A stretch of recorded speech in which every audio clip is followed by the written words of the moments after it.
మహాగణుడును మహోన్నతుడును పరిశుద్ధుడును నిత్య నివాసి అయిన యేసుక్రీస్తు పరిశుద్ధ నామమున ఈ ఉదయకాల శుభములు మీకు తెలియజేస్తున్నాను. ఇది నా దేవుని యొక్క వాగ్దానము. నా క్రియలను జాగ్రత్తగా చేయు వారికి జనుల మీద అధికారం ఇచ్చేదను. ప్రకటన గ్రంథము 2వ అధ్యాయము 26వ వచనము. ఇది షరతులతో కూడినటువంటి వాగ్దానంగా మనం చెప్పవచ్చు. ప్రభు అంటున్నటువంటి మాట, నా క్రియలను జాగ్రత్తగా చేయువారు అని అంటున్నారు. ఏమిటా క్రియలు అని కనుక ఆలోచన చేస్తే, యేసుక్రీస్తు ప్రభువారు ఈ లోకంలో జీవించినటువంటి సమయాల్లో సమస్త మానవాళికి ప్రభు ఇచ్చినటువంటి ఆజ్ఞలను కానివ్వండి, బోధలను కానివ్వండి,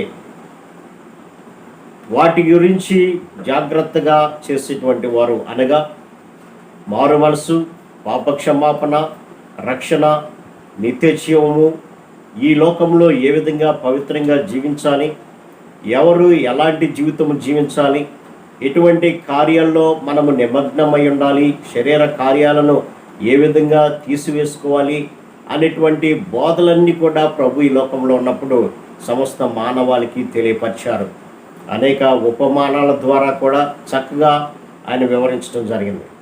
ఎవరైతే ఆ బోధలను విని వాటి ప్రకారము వారి జీవితాలను స్థిరపరచుకొని కట్టుకొని పరిశుద్ధమైనటువంటి జీవితం జీవిస్తూ దేవుని యొక్క రాకడ వరకు నిందారహితంగా వారు నివసిస్తూ ఉంటారో వారికి ఇస్తున్నటువంటి వాగ్దానం ఏంటంటే, జనుల మీద మీకు అధికారం ఇచ్చేదను అని అంటున్నారు. అవును ప్రియులారా, అక్కడ పేతురు అడుగుతున్నటువంటి ప్రశ్న ఏంటంటే, అయ్యా మేము మా సమస్తాన్ని కూడా విడిచిపెట్టాం కదా అని అంటున్నాడు. మా వలలను అనగా జీవనోపాధినిచ్చేటువంటి వలలను విడిచిపెట్టాం, మా కుటుంబాలను విడిచిపెట్టాం, మా భార్యను పిల్లలను కూడా సమస్తాన్ని కూడా మా ఆస్తి పాస్తులు కూడా విడిచిపెట్టి నిన్ను వెంబడిస్తున్నాం కదా, మరి మాకేంటి అని అడిగినప్పుడు ప్రభు అంటున్నటువంటి మాట, నా రాజ్యంలో ఉన్నటువంటి 12 సింహాసనముల మీద ఆసీనులై 12 గోత్రముల వారికి తీర్పు తీర్చేటువంటి గొప్ప ఆధిక్యతను మీకు ఇస్తాను అని ప్రభు సెలవిస్తున్నాడు. కాబట్టి ఎవరైతే ఆయనకు నమ్మకంగా ఉంటారో వారికి తీర్పు తీర్చేటువంటి అధికారాన్ని ప్రభు ఇస్తున్నాడు. ప్రియులారా, ఈ లోకంలో క్రీస్తు 2వ రాకడ వచ్చినప్పుడు ఆయన ధవల సింహాసనం మీద కూర్చున్నప్పుడు ఆయనతో పాటు కూర్చుండేటువంటి అధికారాన్ని కూడా ప్రభు వారికి ఇస్తున్నాడు.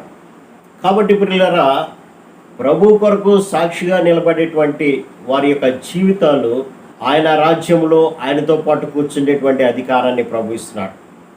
ఈ లోకంలో మన జీవితాలను కూడా మనం పరిశీలన చేసుకోవాలి. ఆయనకు సాక్షిగా నిలబడి ఉన్నట్లయితే ఆయనతో పాటు రాజ్యంలో ఉండేటువంటి గొప్ప అధికారాన్ని ప్రభు మనకిస్తున్నాడు. ప్రియులారా, ఆనాడు పేతురుకి మాత్రమే వాగ్దానం చేయటం కాదు, కానీ ఆయన యందు విశ్వాసం ఉంచినటువంటి వారి జీవితాల్లో కూడా దేవుడి గొప్ప కార్యాన్ని చేస్తాడు. కాబట్టి విశ్వాసంతో ఆయన యందు నమ్మకంగా ప్రతి అపవిత్రతను మనలో నుంచి తీసివేసుకొని పవిత్రమైనటువంటి జీవితాన్ని గడుపుతూ ఉందాం. తద్వారా ఏ వాగ్దానాన్ని అయితే ఆనాడు పేతురుకి ప్రభు వాగ్దానం చేశాడో ఆ వాగ్దానాన్ని మన జీవితంలో కూడా నెరవేర్స్తాడు. అట్టి కృపా పరిశుద్ధాత్మ దేవుడు మనందరికి దయచేయండి గాక. ఆమేన్. ప్రార్థన. సర్వశక్తుడా, ప్రేమ గల మా తండ్రి, మీరు ఇచ్చిన ఈ కొద్ది మాటలను బట్టి మీకు వందనాలు తండ్రి. నా క్రియలను జాగ్రత్తగా చేయువానికి జనుల మీద అధికారం ఇస్తానన్నాను. అవును ప్రియులారా, ఆనాడు పేతురు సమస్తాన్ని విడిచిపెట్టినప్పుడు 12 సింహాసనాల మీద కూర్చునేటువంటి అధికారాన్ని మీరు ఆనాడు అపోస్తలులకు ఇచ్చారు ప్రభా.